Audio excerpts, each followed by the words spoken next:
नमस्ते फ्रेंड्स, आप देख रहे हो मेरे YouTube channel the living legend.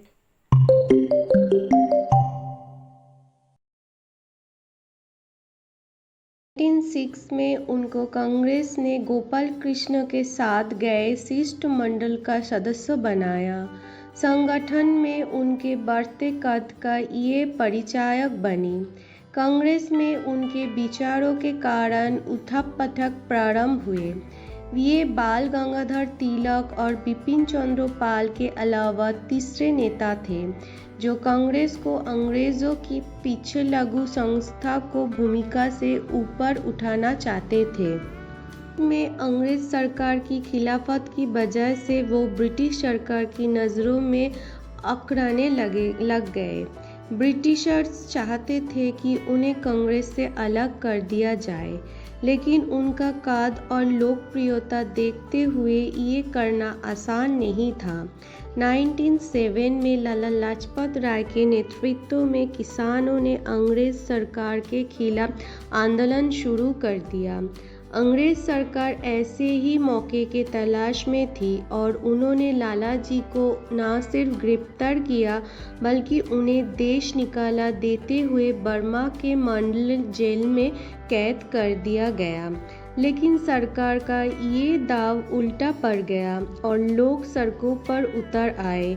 दबाव ने अंग्रेज सरकार को फैसला वापस लेना पड़ा और लाला जी को एक बार फिर अपने लोगों के बीच वापस आए।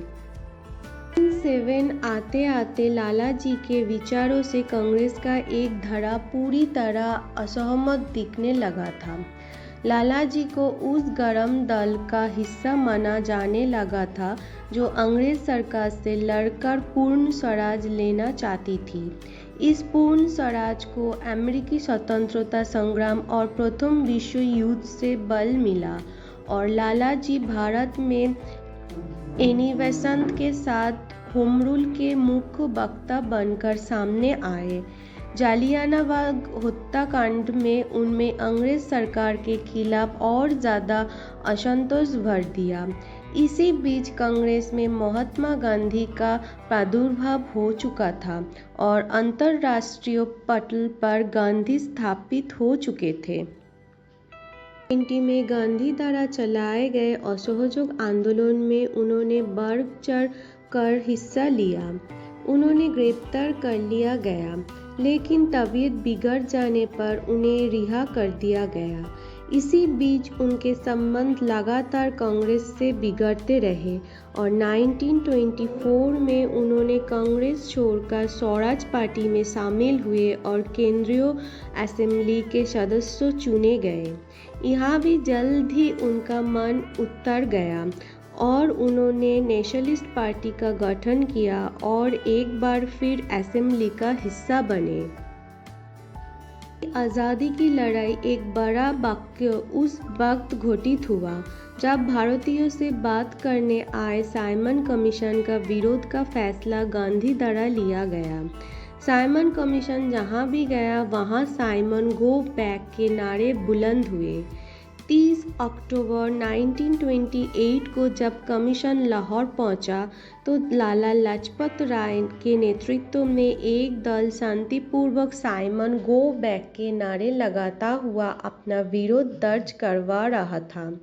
तभी अंग्रेज पुलिस ने उन पर लाठीचार्ज कर दिया और एक युवा कांग्रेस अफसर ने लाला जी के सर पर जोरदार प्रहार किया। लाला जी का कथन था, मेरे शरीर पर पड़ी एक एक लाठी ब्रिटिश साम्राज्य के ताबूत में कील का काम करेंगी। पर लगी हुई चोट ने लाला लाजपत राय का प्राणांत कर दिया। उनकी मृत्यु से पूरा देश भड़क उठा। इसी क्रोध के परिणाम स्वरूप भगत सिंह, शिवराम राजगुरु और सुखदेव थापर ने अंग्रेज पुलिस अधिकारी सैंडर्स की हत्या की और फांसी के फंदे से झूल गए। लाला लाजपत राय भारतीय स्वतंत्रता संग्राम के उन सेनानियों में से एक रहे जिन्होंने अपना सब कुछ देश को दे दिया।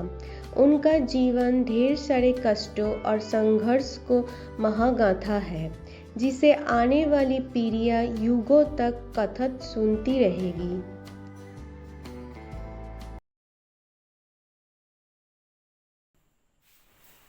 तो आज के लिए इतना ही। मैं फिर से आऊंगी आपके पास एक सुंदर कहानी के साथ। Thank you. प्लीज फ्रेंड्स, मेरे वीडियो को देखिए, लाइक कीजिए और सब्सक्राइब कीजिए और कमेंट पे बताइए आप कौन सी लेजेंड के बारे में सुनना चाहते हैं।